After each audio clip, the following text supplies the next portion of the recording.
Hola, ¿qué tal amigos? Les saluda su servidor, el doctor Alberto Ruiz de Rioja.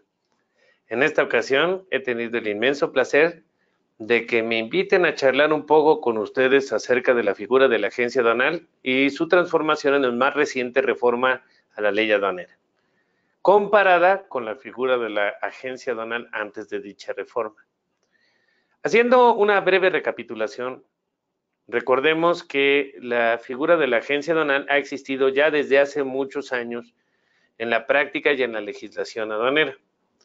El artículo 163 de la ley aduanera lo consagraba como uno de los derechos que tenían los agentes aduanales que al tener la patente podían constituir una sociedad para auxiliarse en sus funciones. Sin embargo, la ley aduanera era bastante poco específica en cuanto a varios aspectos de la agencia aduanal anterior, de la que todavía hoy en día podemos encontrar funcionando en la mayoría, bueno, en todos los casos de los agremiados. No nos decía la ley aduanera qué tipo de sociedad tenía que ser, nos decía una sociedad. Entonces se daba en la práctica que había agencias aduanales que se constituían como sociedades civiles y otras como sociedades anónimas, incluso algunas bajo figuras más novedosas como las SAPIs. Por otro lado, la ley aduanera tampoco decía exactamente en qué consistía el apoyo que daba esta sociedad a la agente aduanal.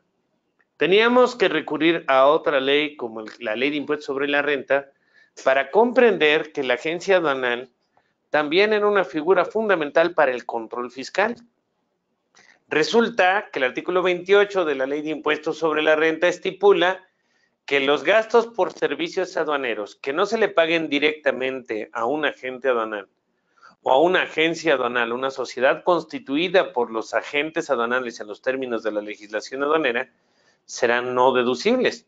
Lo que significa que si una empresa lleva a cabo erogaciones por servicios aduaneros a una empresa que no está constituida por un agente aduanal y socios, pues esa supuesta agencia aduanal no podría otorgar comprobantes que fueran considerados como deducibles para sus clientes.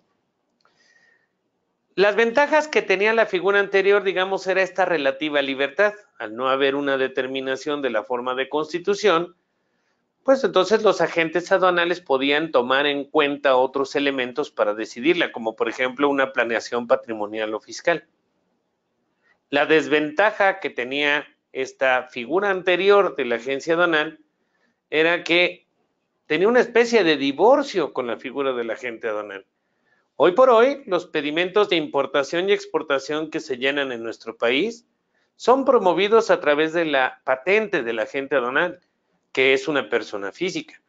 Es decir, puesto en palabras muy sencillas, ante los ojos de la ley, ante la autoridad quien actúa, es una persona física que se llama agente aduanal.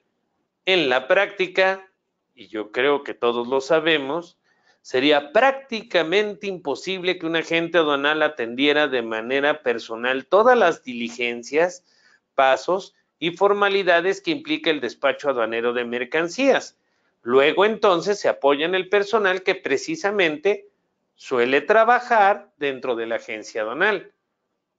En pocas palabras, la realidad que presentaba la ley aduanera, pensando que el agente aduanal es quien solo él puede promover el despacho, sin la intervención ni de ningún otro personal ni de ningún otro auxiliar, era poco real. La nueva figura, esta nueva figura que se promueve en la reforma del 25 de junio, publicada en el Diario Oficial de la Federación del 25 de junio de 2018 y que entró en vigor técnicamente el día 22 de diciembre de ese mismo año, es incorporar, unir a la agente aduanal con la agencia aduanal. En efecto, en esta nueva figura se pide que el agente aduanal forme parte de esa sociedad y que aporte su patente, la cual quedará inactiva para poder promover despachos aduaneros por otra vía. La agencia aduanal despachará las mercancías, tendrá una autorización y por lo tanto es quien actuará ante las autoridades aduaneras. Ventaja interesante que tiene la nueva figura es la preservación del patrimonio. En caso de fallecimiento, En caso de incapacidad del agente aduanal, la sucesión con los socios es posible. De entre dos de los socios que formen parte de la sociedad, se tomará aquel que presentando exámenes de oposición tenga un resultado más satisfactorio y él será el que ocupe el lugar del agente aduanal que ha dejado de ejercer sus funciones, ya sea por incapacidad, fallecimiento o incluso retiro voluntario. Desventajas. La planeación fiscal se nulifica por lo menos en cuanto a la constitución de esta sociedad. ¿Por qué? Porque la ley nos marca de manera muy específica que tiene que ser una sociedad civil. Y eso genera una serie de circunstancias interesantes en cuanto a la participación de los socios en los beneficios económicos que se degeneren dentro de la sociedad civil. Concretamente, los socios de las sociedades civiles suelen cobrar a través de la figura de honorarios asimilados a salarios, que es una figura que permite muy pocas deducciones fiscales y que tiene una tasa de retención en impuestos sobre la renta más alta. Ventaja de la nueva agencia aduanal. El agente aduanal está limitado a despachar por una aduana de adscripción intereses adicionales. La nueva agencia aduanal podrá despachar por tantas aduanas como se autorice por parte de la autoridad, es decir, acreditando la capacidad técnica, el plan de inversión y las razones de negocio, podrán trabajar, si así lo desean y si lo logran y si son exitosos en el trámite, por las 49 aduanas. Desventaja de la nueva sociedad.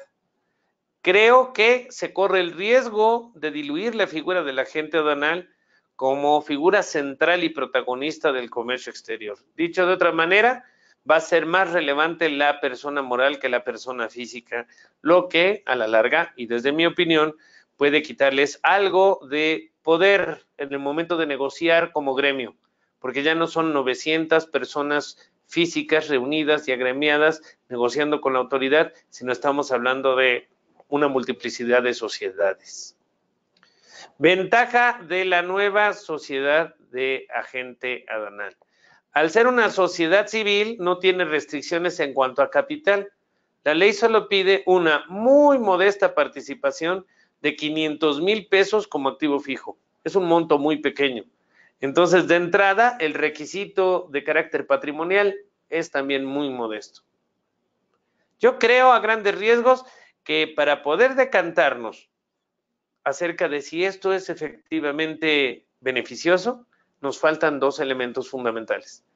La creación de un reglamento que nos explique de manera detallada cómo van a ser los requisitos y la operación de estas nuevas agencias aduanales y las reglas en materia de comercio exterior que nos detallarán también la forma de cumplir, aplicar por el trámite y las restricciones y consideraciones especiales que va a tener la nueva figura.